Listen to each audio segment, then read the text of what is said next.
Good evening, everyone, and thank you to all who have connected from across the country to join the National Association of Latino Healthcare Executives, Tri-State Chapters Latino in Healthcare, the Administrative Fellowship Journey webinar. My name is Lina Maria Alfonso, and I am the Marketing and Communications Chair of the NALHE Tri-State Chapter, and I will be moderating tonight's discussion. On behalf of the NALHE Tri-State Chapter, it gives me great pleasure to welcome you all this evening.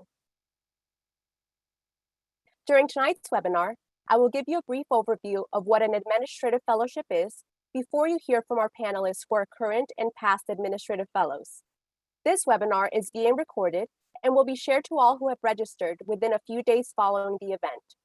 Should you have any questions throughout tonight's discussion, please feel free to submit them in the Q&A chat box, and we will get to them by the end of the program.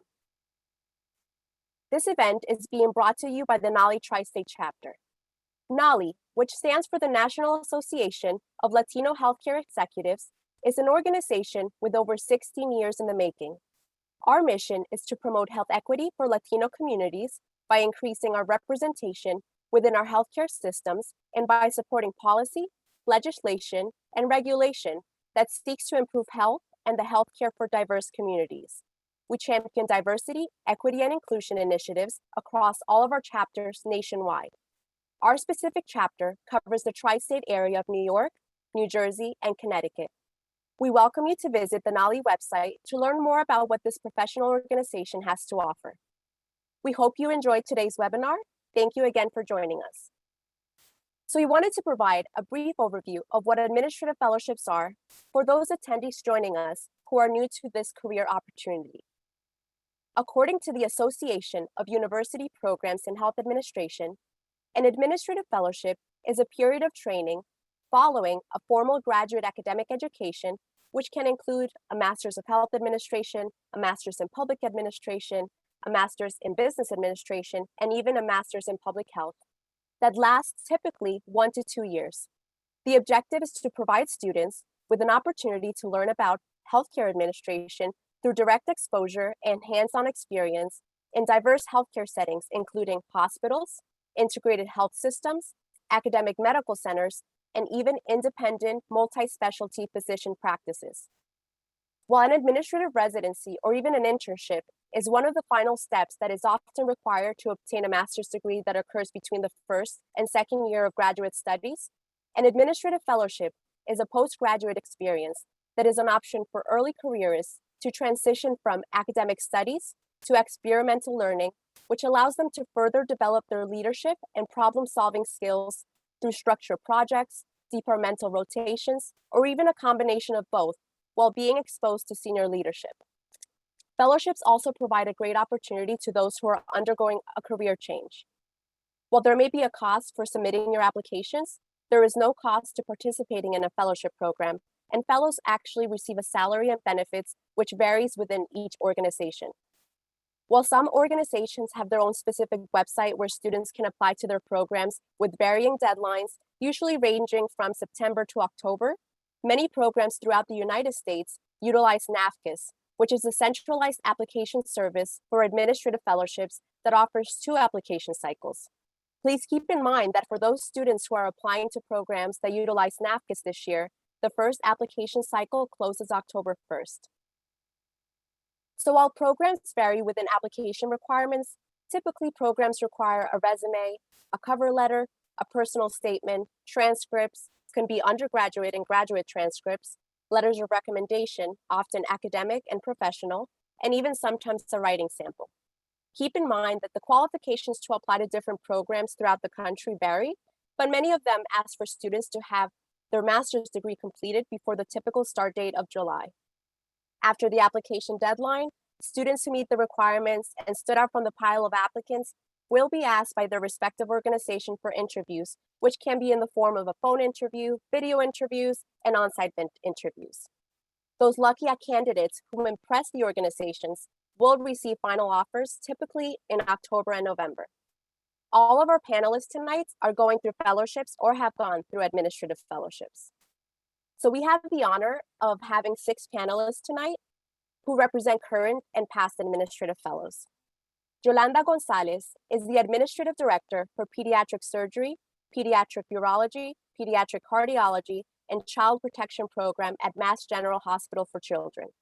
Prior to this role, Yolanda completed a 2-year fellowship at Massachusetts General Hospital, where she had the opportunity to rotate and work on high-level projects throughout 7 different areas of a large academic medical center.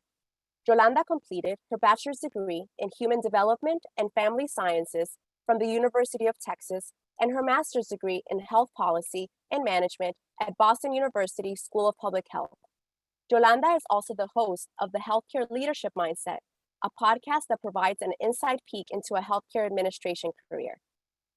Adriana Barajas is the Clinical Operations Improvement Manager at Yale New Haven Health Bridgeport Hospital. In this role, she is the bridge between hospital and system quality and performance management initiatives. Adriana completed a 2-year fellowship at Yale New Haven Health System, which was evenly split between non-COVID and COVID healthcare landscape. She was tasked with managing COVID bed planning at Bridgeport Hospital during her fellowship, and as such, developed important professional and personal ties with senior leadership. She completed her undergraduate and graduate education at the University of Southern California. While completing her graduate degree, Adriana worked at Planned Parenthood at the Pacific Southwest in a variety of roles. Jose Garcia is a business program manager for digestive health and surgery at Hartford Healthcare. Prior to this role, he completed an administrative fellowship in the Lean's office at Hartford Healthcare, focusing on lean daily management. He graduated with a master's degree in health administration from the University of Incarnate Word in San Antonio, Texas. Prior to his fellowship, Jose completed an administrative internship with Baptist Health System, focusing on operational improvement, and worked on patient access supervisor with Christus Health in San Antonio, Texas. His interests include process improvement, health equity, diversity and inclusion, and community health. Carla Palomino is a current administrative fellow at Thomas Jefferson University Hospitals. Carla is a proud Rutgers University alumna, having received both her bachelor's and master's degrees in health administration from there. While at Rutgers, she volunteered as an EMT and also worked on collecting data that studied infant and maternal health. Carla's professional interests are in the areas of operations, population health, process improvement, and emergency management. Raquel Barrientos is currently an administrative fellow at Jersey City Medical Center. Prior to beginning her fellowship, she graduated from Rutgers University with her master's in health administration. During her graduate career, she completed her administrative internship at New York Presbyterian and became Lean Six Sigma Green Belt certified. Raquel completed a double major in psychology and health at Southern Methodist University in Dallas, Texas, in addition to being a student athlete. Lastly, Claudia Martinez is an administrative fellow in the Lean's office at Hartford Healthcare. She recently graduated from Texas A&M University School of Public Health with a Master's of Public Health with a concentration in health policy and management, and previously earned her bachelor's degree in science in health from the University of Texas at San Antonio, Texas. Her interests include Lean Six Sigma, quality and process improvement, and community health. Prior to beginning her fellowship, Claudia worked as a quality improvement specialist at HealthPoint Community Health Centers in College Station, Texas, and completed her internship with the organization as well. Thank you to all the panelists for joining us this evening. Let's get started with tonight's panel discussion. So I wanted to start off this panel discussion by asking each and every one of you, why did you decide to apply to an administrative fellowship versus a regular job? And what was your experience and career journey like prior to obtaining an administrative fellowship? So Yolanda, why don't we start with you? Lena, thanks so much for that amazing introduction, and thank you all just for the opportunity to be here today. So I'll start off maybe answering the second part of that question. And I went to my undergraduate program at the University of Texas at Austin, and then I went straight into my graduate program at Boston University. So I knew that I was really passionate about pursuing a career in healthcare administration, but I knew that I needed more experience. And I knew that as soon as I finished my graduate experience, I really wanted an opportunity that would let me hit the ground running. And when I looked at what an administrative fellowship entailed, it really covers everything from mentorship to experiences, to just being surrounded by people who genuinely love to learn. And that's really, you know, throughout my conversations that I had with multiple programs, that's really what stood out to me and why I ended up pursuing an administrative fellowship. I felt that it would really give me that foundation to start my healthcare administration career. Thank you. Thank you very much for sharing your insights. Jose, how about you? Why did you decide to pursue an administrative fellowship versus a real-time job? And you can share a little bit about your experiences, your career journey during that process. Yes, of course. Thank you, Lena, and happy to be here and happy to be surrounded by lots of fellow Texans. So that's good as well. So my experience was a little bit different because I actually was already kind of in a career journey. I had a regular job, like you mentioned. I worked in patient access before I decided to apply for a fellowship. So, you know, I was already a supervisor. I had some management experience as well. But before completing my program, I kind of took a step back and, you know, took at what I wanted to do with my career. And I enjoyed, you know, patient access and being involved in, you know, front end revenue cycle. But I just wanted to expand my horizons a little bit because that had been my entire experience prior to beginning a fellowship in patient access. So the program that I went, the MHA from the University of the Incarnate Word, they had an internship, a part-time internship that they offered. So I decided to do it on top of working full-time. That's when I discovered operational excellence and operational improvement. I fell in love with it, and I said, you know, I just need to learn more about it once my one semester internship ended. So after speaking with my advisors and some mentors as well, I decided to apply for fellowships and look for programs that had an operational excellence division. And that's how I landed in Hartford Healthcare. And I knew they had a lean office. So when I interviewed, that's exactly what I was looking for at that point in my career. So I decided to deviate a little bit from the traditional path that I was on and completed my fellowship so I could have that broader exposure to operational excellence. Thank you, Jose. And it really shows that by you doing that internship experience within operational excellence, it really showed you that that's something that you're interested in, and that allowed you to focus and narrow down your programs when you were applying to fellowships. Mm-hmm. How about you, Adriana? Hi, thank you for having me. I didn't realize being from Texas was a prerequisite, so I will hold it down for Southern California. But I think I actually had a really similar path to Jose. I had already been in a healthcare role for a long period of time. And when I went back for my master's, it was really, what do I want to do with my life? And I think that that's kind of often the question that you get at the end of your master's. What am I going to do with this? It's been fun. Now I have to go get a job, or I have to be, or you look for a fellowship. And I think what really drew me to being a fellow was the experience that you get with mentors, hands-on. I mean, I think it peels back a lot of the layers and the mystery of what you think happens at a lot of senior leadership meetings. When you're a frontline worker, you think you know the reason, you can't believe they made a decision. I don't know why they did that. And I think that when you're in those conversations and you see really how everybody comes together to make a decision, you have so much respect for how they're going to do that. It also helps shape what you want to be as a leader. You take a little bit from that leader and how they present themselves.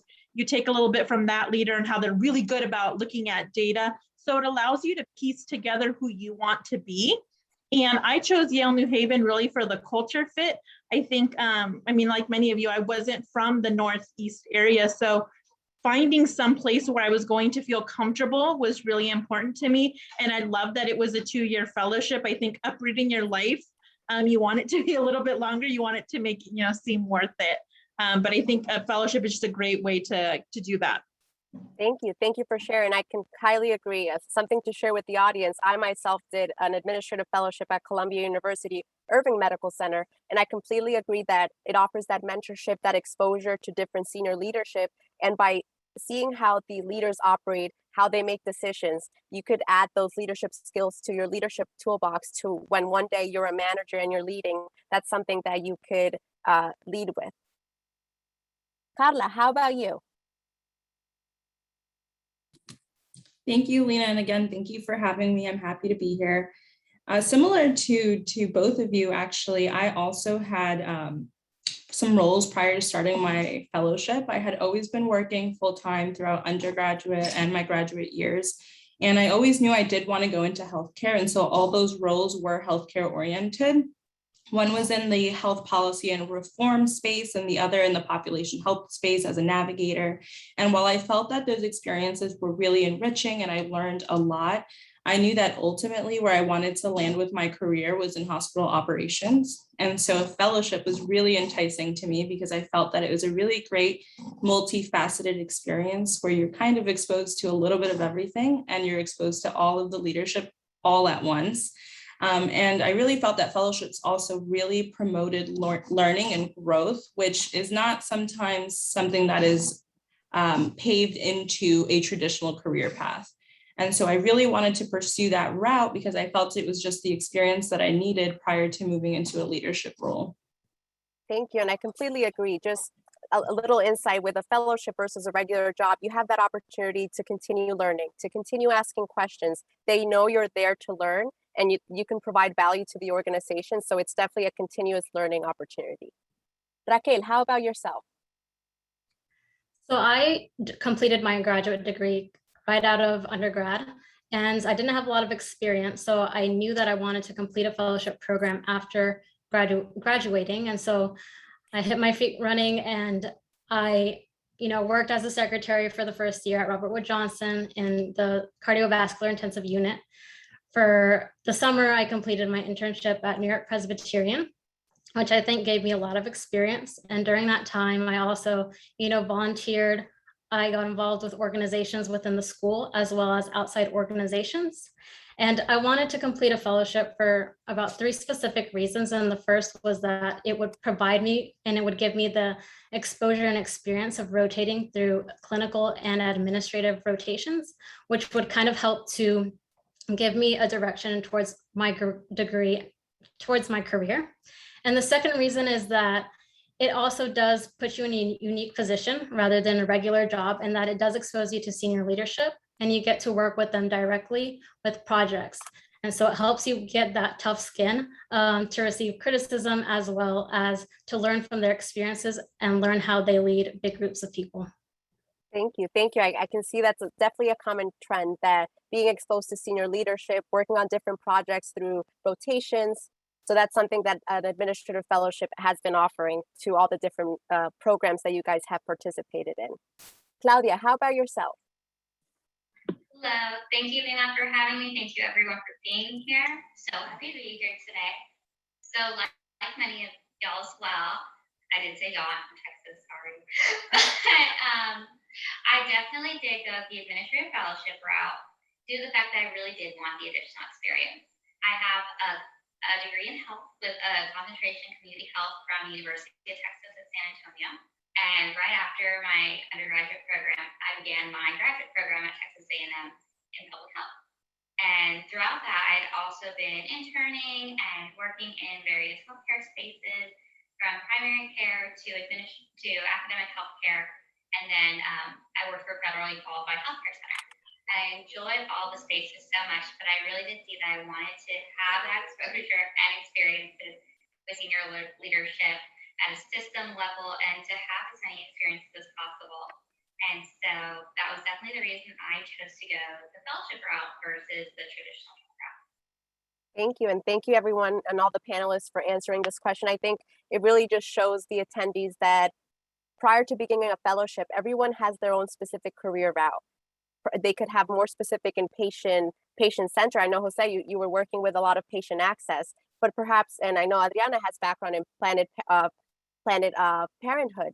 So it's just different background experiences, but you can still gain that exposure and gain more administration healthcare exposure with the administrative fellowships. Thank you. My next question is more specific to the past administrative fellows, so Yolanda, Jose, and Adriana.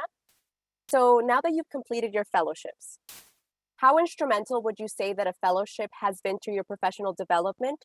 And has it influenced the decisions that you make today as a leader in your organization? Adriana, let's start with you. You know, I honestly, I don't think that I would have had my position without being an administrative fellow. And the reason I say that is because you're able really to tailor your position to be what you want it to be. You have so many experiences during your fellowship, and you get such great mentorship that there's going to be one leader, one hospital, one outpatient, something that you're just really going to gravitate toward. And that's really what's going to end up kind of shaping your career. I also think that as a fellow, because you've rotated and you've built those relationships, you have access to top leadership. So you don't need to wait to ask your supervisor, to ask your manager, to ask their director, kind of that usual hierarchy. You know who to go to, which I think is really important. And I think that just that experience, and also when you're at the different, you know, in your new role, people know that you know people. So they will go to you and say, Adriana, do you know who runs Smilo Cancer Center? Because I need these questions answered. And you say, yep, I know who this person is. So you're really a good liaison, not only for yourself, but also for your new role in your hospital. So I think that's just invaluable experience. Thank you. Something that I resonated with me is that relationship building, not only networking with different leaders, but building those strong relationships that then you can then lead to and ask for help whenever you're working on different projects. Jose, how about yourself? Yeah, so I would definitely agree with what Adriana said, right? As a fellow, and I think all of us touched upon it a little bit.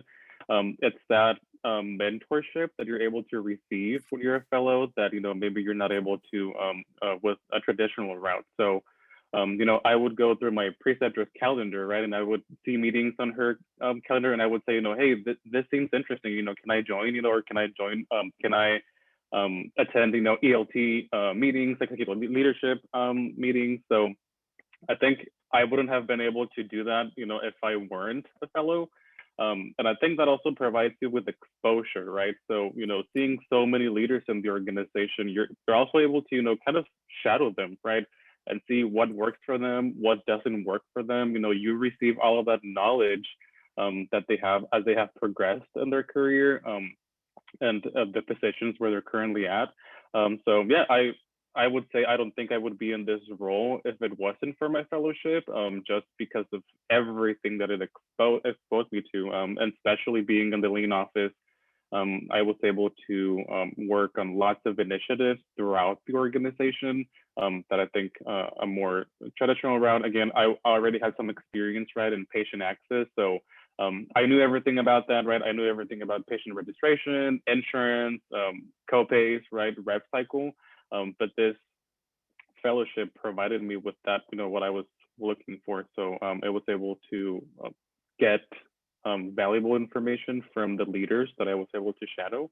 So yeah, I would say it was definitely instrumental in the way I operate today, given the exposure that I had and everything that I was able to see and the knowledge I was able to absorb while I was a fellow. Thank you, Jose. Thank you for sharing your experience. And Yolanda, how about you? I know you completed a 2-year administrative fellowship and now have transitioned to the role you are today. Yeah, I echo everything that has been said previously, and especially, as I mentioned earlier, I didn't have a lot of work experience before going into the fellowship, which led to why I sought out a 2-year fellowship to begin with. And one of the most pivotal, important things that happened was the mentorship through that program.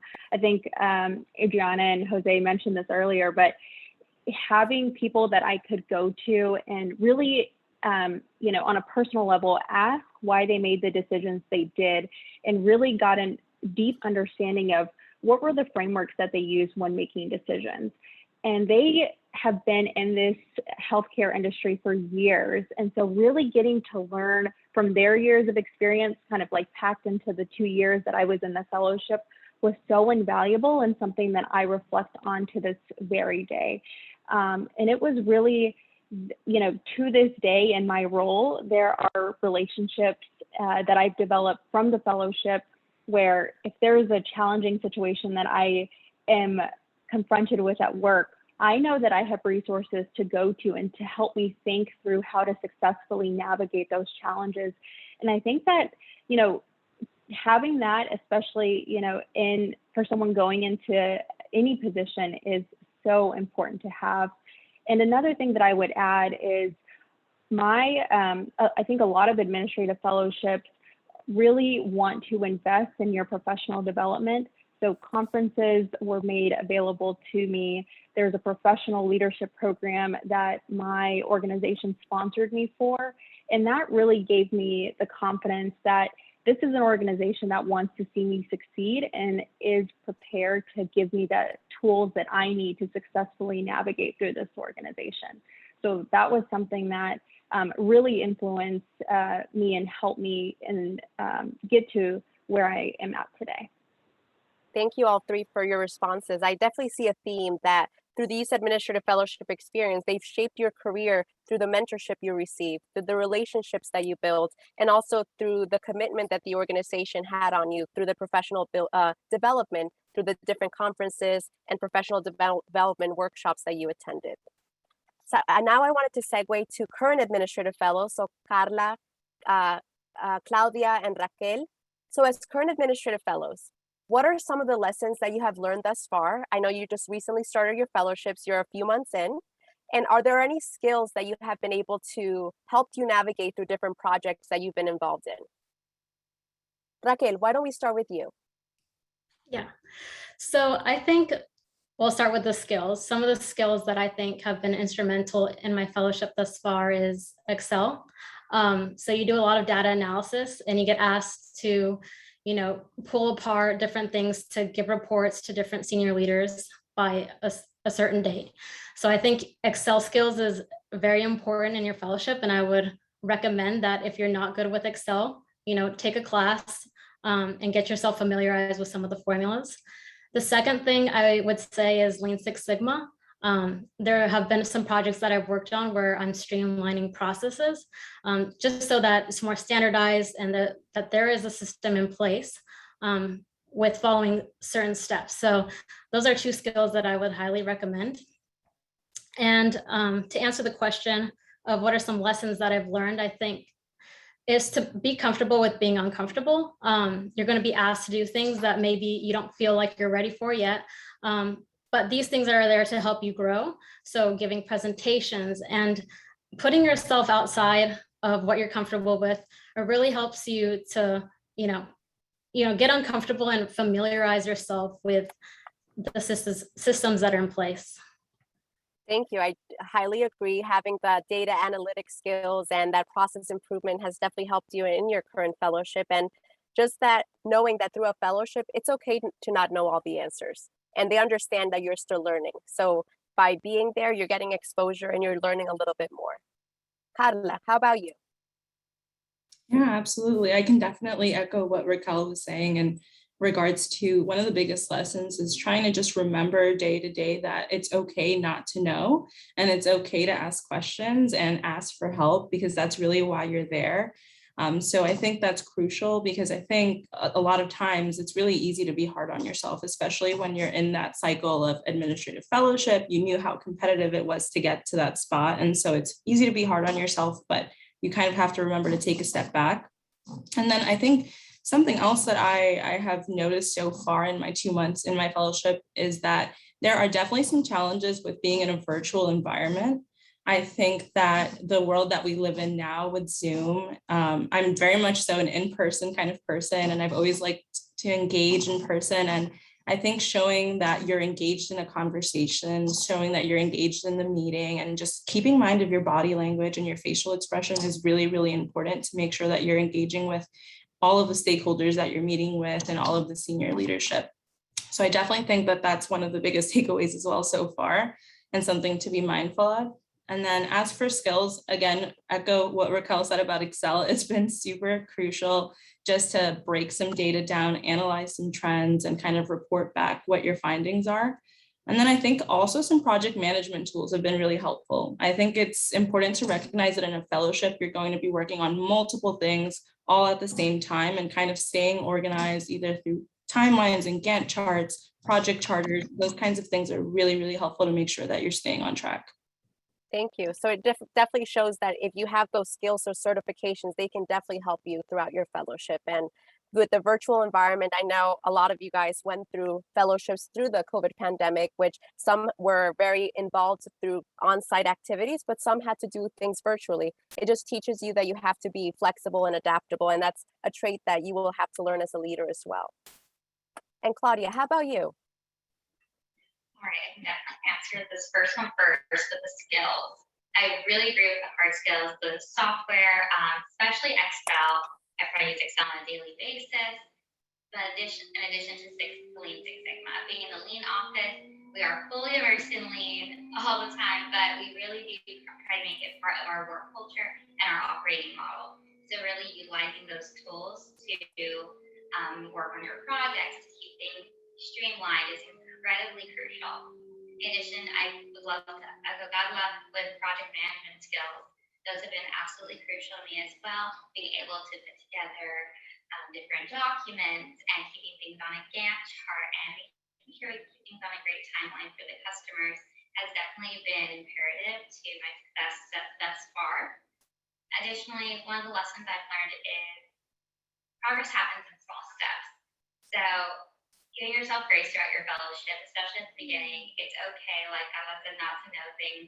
And like Raquel said, it's so important to get comfortable with being uncomfortable. Because your progress is going to come, and it's going to come in small steps. And give yourself grace. You've done phenomenal, and your leaders are there to help you and to set you up for success. So keep in mind that they do want to see you fulfill your goals and help you learn. So definitely learn this. Definitely. Thank you. Thank you all for your answers and your responses. And now the next few questions I asked, anyone can just volunteer, and they could also piggyback and add a little bit more to each of the responses that they give.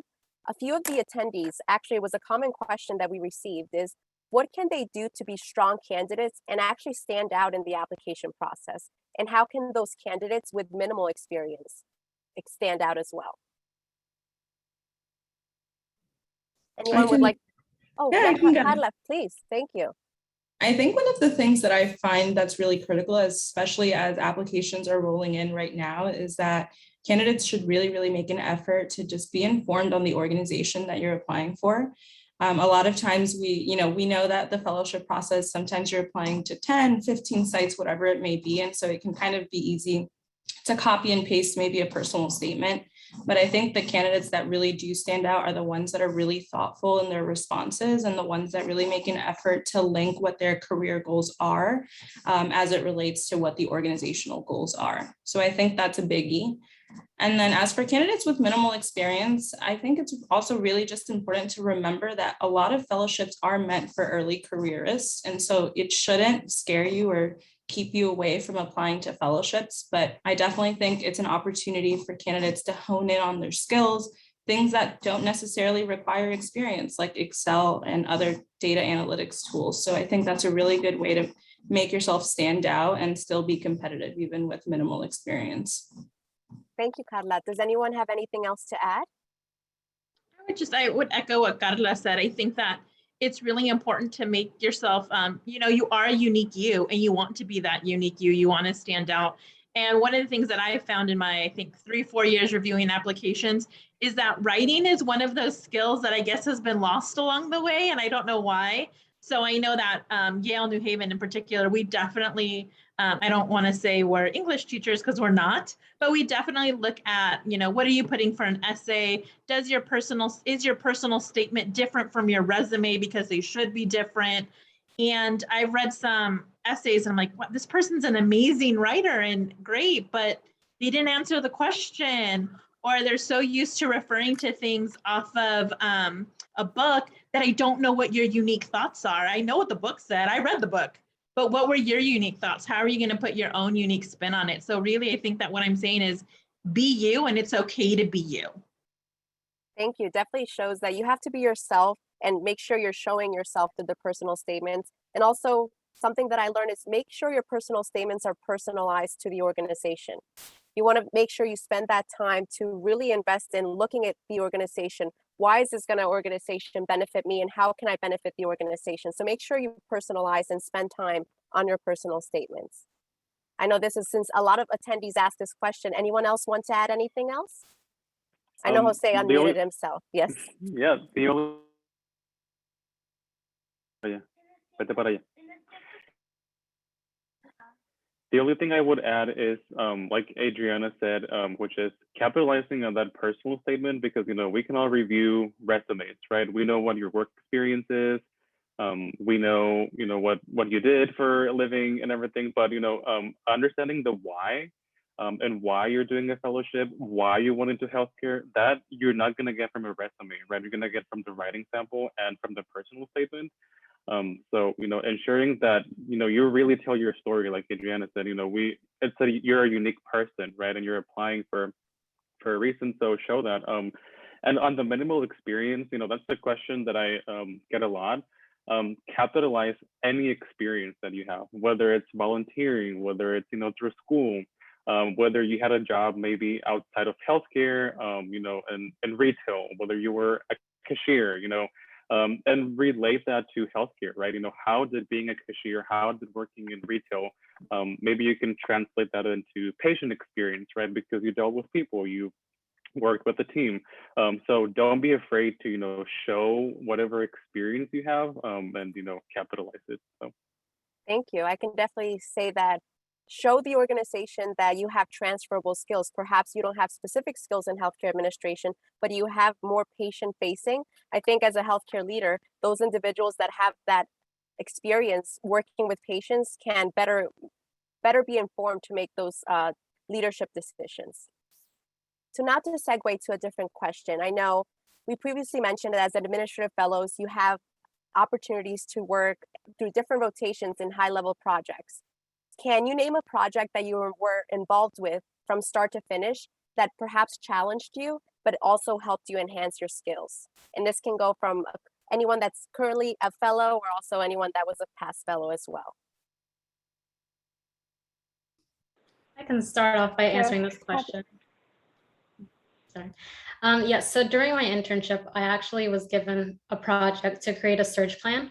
So it's very unique in that my internship was during COVID and they let me come into the hospital each day.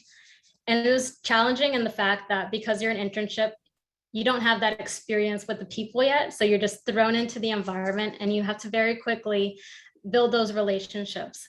And the amount of responsibility that I was given for creating the surge plan, I think really was instrumental in helping me land a fellowship.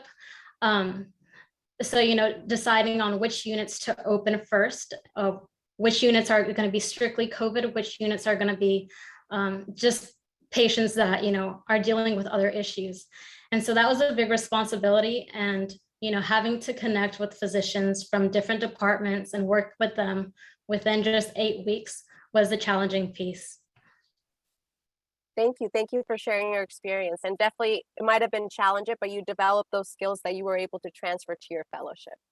Yolanda, I know you wanted to say a little something, so you can add to this question as well.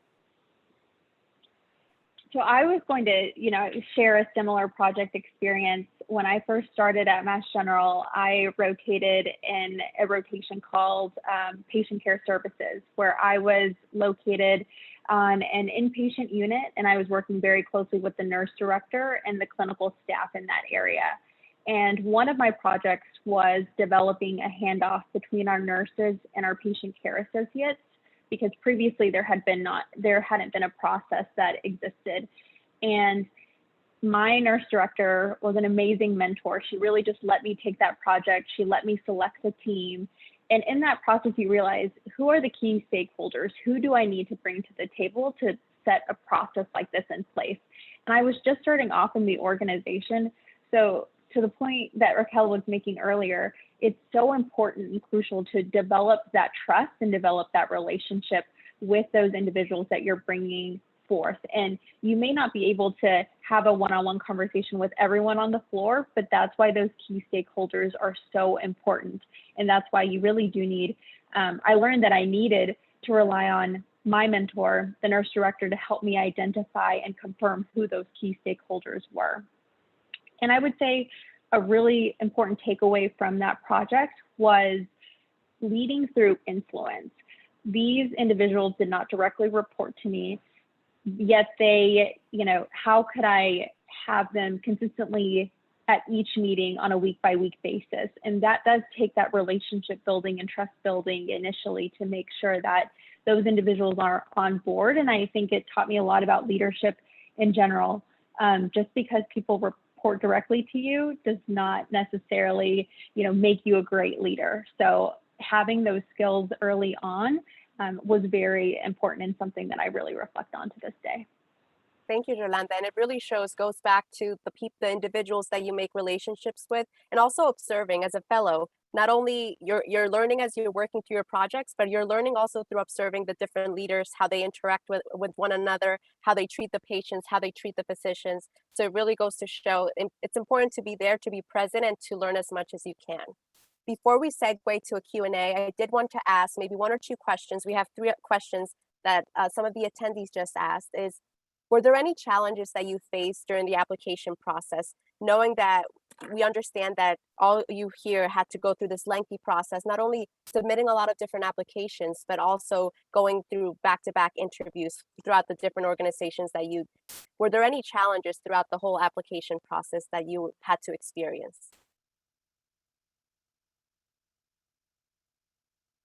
I'd like to speak to that a little bit. Okay. So it is a lengthy process. And what I always try to tell people is take a breath, and your resume is great, and really make sure that you're tailoring your resume, your cover letters to all of them specifically, because that really helps you prepare for interviews. Because I felt was being prepared for the interview was probably the best way to overcome some of those challenges, such as feeling unprepared or feeling like you have a lot on your plate. Because as you're preparing yourself and preparing your documentation, your application, you're really setting yourself up to do well in the interview process and be able to have all your information ready to go and be prepared going forward. Also, if you end up going further into the fellowship, if you get the fellowship or further interview, you're learning as you go, you're learning about the organization, and when you start, you have all this knowledge about the organization and you feel a little more prepared going in. So it feels challenging at first, but definitely trying to get the information ahead of time will help mitigate that. Perfect. Thank you. Thank you. It definitely shows the more prepared you are, the more confident you're going to go in, especially when you have to go in through those on-sites or virtual interviews as well. I want to just quickly segue to answer some of the questions that we're receiving tonight. And if we have some time, I'll ask you a few more questions. The first question that we received are fellowships only open to Masters in Health Administration applicants, or are they also open to clinical staff, for example, physicians or chiropractors? So I think every fellowship is different in terms of what they're looking for. I know that I've had, nurse practitioner friends who went and did a fellowship.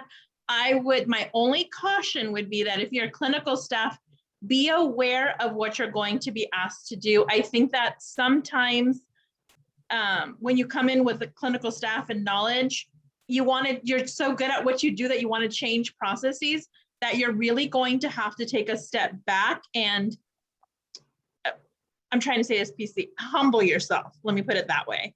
Humble yourself and put yourself kind of in the shoes of a learner. And I think that's sometimes what we have found, that's difficult to do. So it's not that we don't accept clinical staff. I just think that sometimes the path isn't as direct. So if that makes any sense, it's just maybe difficult to make that transition than it is for somebody like Jose and myself who have just worked in different arenas on the administrative side. Of course, and I can add a little to that. I have seen clinicians that perhaps they want to go into management roles, and they feel that perhaps since all they've dealt is more clinical experience, that they go back for their MBA or for their MHA to get more that leadership and management and financial courses that they wouldn't otherwise. So in my program, I've had 2 clinicians that pursued their master's in health administration as well, in order to get into a little bit more management positions. Thank you. Another attendee asked, do you recommend getting your dual MHA MBA? I know from reading your bios, I know Adriana, you have an MHA and MPH. But that's something that you completed at the same time or during different times. So it wasn't a dual program. My student loans wish it was a dual program, but no, it was back to back. No, but and perhaps I don't think yes. I don't think there's an MBA and MPH and MHA. I mean, I haven't found it, just kind of looking across all our degrees, I haven't found one to be better than the other. We're all smart people. We all have the same foundation. So I don't think that one is preferable over the other. Perfect, thank you. And I know we have one in the Q&A. Amelia, you saying, how can I get into the fellowship? This is the first time that you were hearing this, and you want to branch out more a little bit into the healthcare administration role. So as I briefly presented a little bit earlier, it's something that for administrative fellowships, they want you to have graduated with a master's degree. As we said, MHA, MPH, MPA, MBA. So that's just one of the requirements. So if you are interested in pursuing administrative fellowships, if a master's degree is something that you do not have, perhaps that's something that you can explore and see what different programs can offer you based on what you want to see and what your career goals are. You do have your MHA, okay. And if you don't mind me asking, when did you complete your MHA? Was that recently? Because then perhaps this cycle would be a great time to apply to fellowships. And if not this cycle, also the NAFCS, how I mentioned, has 2 different cycles, which starts more in the springtime. Last week. Yeah, and I'll just add, you are here, which is a great first step, right? In getting informed of what a fellowship is. What I would also recommend is, if you're interested in maybe a certain organization or something, reach out to the fellow of that organization. Usually, they have them listed on the website, or I'm sure you can do a quick LinkedIn search and find who's a fellow for what organization, and just connect with them, right? Just like we're all connecting right now, ask them about projects of interest, the culture of the organization, because you want to make sure that the program you're applying to, that you're a good fit for them, but that they're also a good fit for you and what you're looking for in your career. So that's again, this is a great first step, and I would recommend to reach out as well. Thank you. Perfect, thank you. And I do not see, oh, hold on, we have one more. Fellowships. When will the next application be up? So Jose, you still have time. Just how I mentioned, the first application cycle for NAFCS ends in October. And I know depending on different programs that don't have their applications through that national website, their deadlines can be a little bit shorter. I know, Carla, you mentioned how Thomas Jefferson is halfway through September, but this is something that you can explore, and feel free to reach out to us, connect with us on LinkedIn, and we'll be happy to orient you. I know this is more on it's more getting closer to the deadline, but this is something that still you can pursue. When I applied to fellowships, it was more within a 1 month span because I was working full time, doing my administrative residency full time. So when I had the opportunity to sit down and see the benefits of administrative fellowship, definitely I would say still go for it. You still have time within this next month to get applications going. So feel free to connect with us after the program. I do not see any additional questions, but I do have other questions. And Claudia, you did mention that it's very important to prepare for your interviews. And I know that some of the common themes and some common questions that we were getting from attendees, what resources did you use and how did you prepare for those interviews, whether it be your phone interviews or also your on-site interviews? That was a great question. So a lot of the resources that I use, I really love going to even the hospital, to the system's website, learning what they are putting out to the public, learn what their mission, vision, values. Do you align with their mission, vision, values? Would you align with culture? You really want to take a look at what they do in their community. For me, that was a big deal, what they do for the community served, and things of that nature. So I would look at their own website. I would actually look at news articles about the organization. I've looked even a simple Google search, see what's happening recently. Another great place to look is different hospital associations. You want to find out more about the data behind them, or awards or recognitions they've received. Additionally, reaching out to people who have done administrative fellowships is also super helpful. And even if they were at that program, even more so helpful. But reaching out to previous fellows and current fellows is really how I got a lot of my information, along with a lot of Google searching and YouTube videos. So really trying to branch out to different areas, even social media, see what they're posting, see what they're up to, see what they're trying to get the community to see that they're about is really important as well. Perfect, thank you. And we did have another attendee ask a question. Are there any courses that would you recommend besides Lean Six Sigma and Excel as a foundation prior to a fellowship? I think it's been mentioned a few times of project management. Okay, yes, project management. Yeah, I know for Yale New Haven, your first year you are offered a PMP course. You can take the certification if you want, but any project management before you come in is really helpful. Wonderful. So now, oh yes, please. I would also add if you have any finance or accounting classes that are available to you, because if you can tie your project to finance, it's wonderful. They will love you, because if you can find a way to, make sure that you're going to save money or bring them money, that's what they want. So that's a good course to take. Thank you. So Lean Six Sigma, project management, Excel, data analytics, and also brushing up on your financial courses as well is something that I got from everyone's responses. Lena, can I add one more in as well? Of course. One of my favorite classes I took as an elective during my graduate program was a negotiations course. And it was actually really great to learn these skills because it's really about communication and learning how to listen to other people, seeing what their needs are, and seeing how you can really best accommodate everyone. So it's in a win-win situation. So definitely a great course I took that I really recommend. Any kind of communication courses are also really great to have in your toolkit. Perfect, thank you. And I know we're nearing close to the end of the webinar, but I wanted to ask, just as a last, looking back to all of you, what piece of advice would you give someone who is about to start their administrative fellowship journey?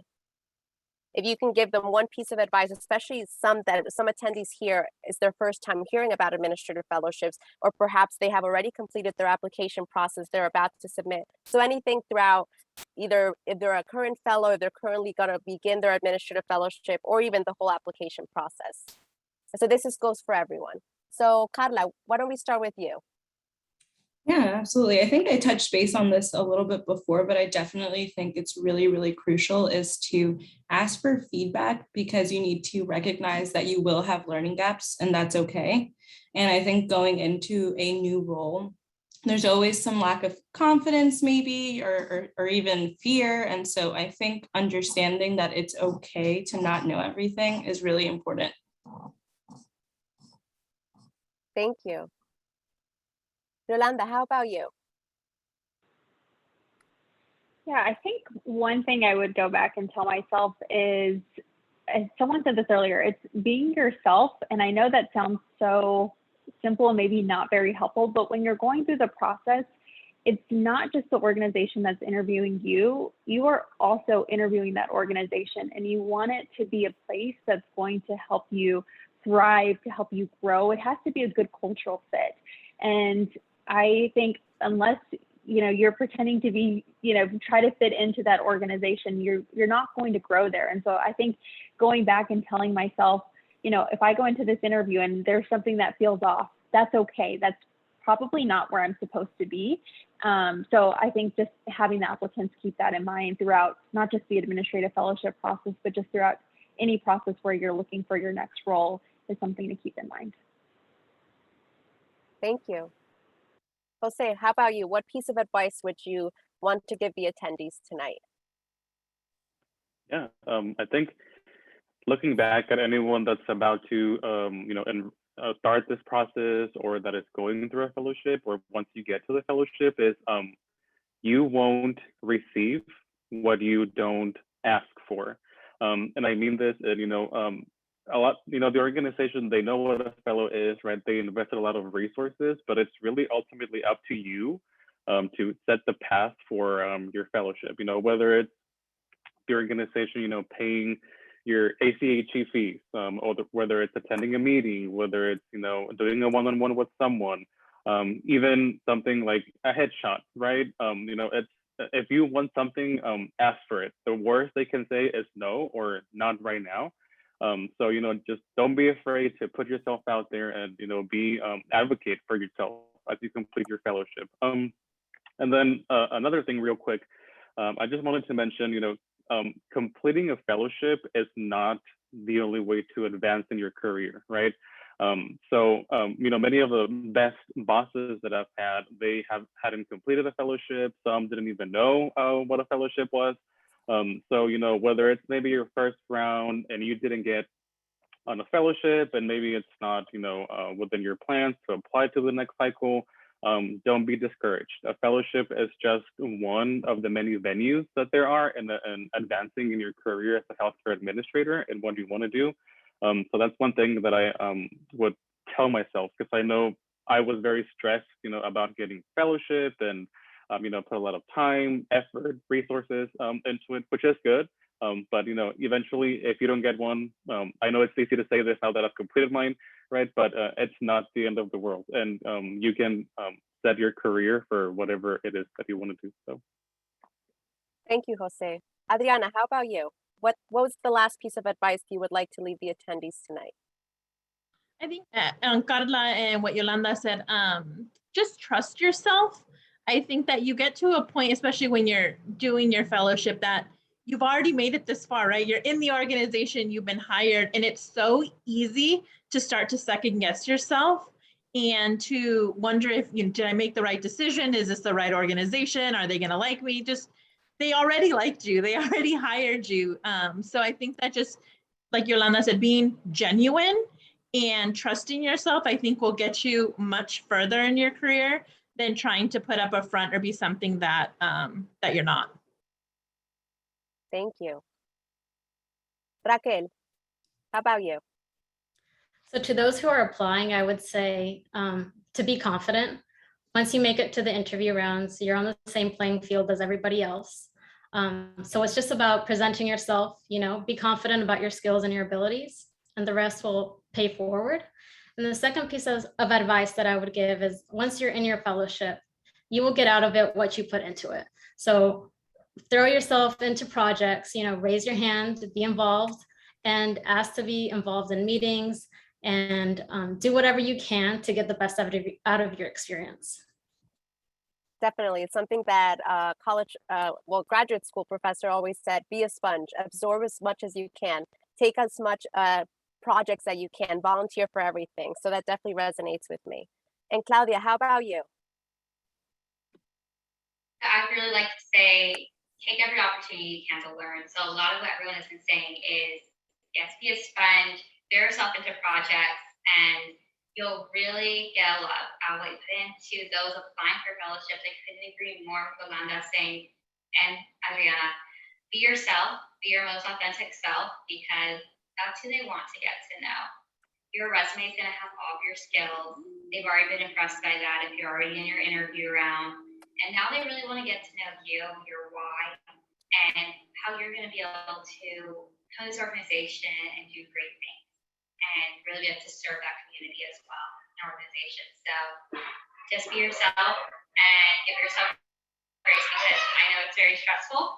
You're going to feel a little overwhelmed at times, but take a breath. It's going to be great, and enjoy it, because I look back on it and I really enjoyed learning so much about so many organizations and meeting so many people. So really take time to jump in.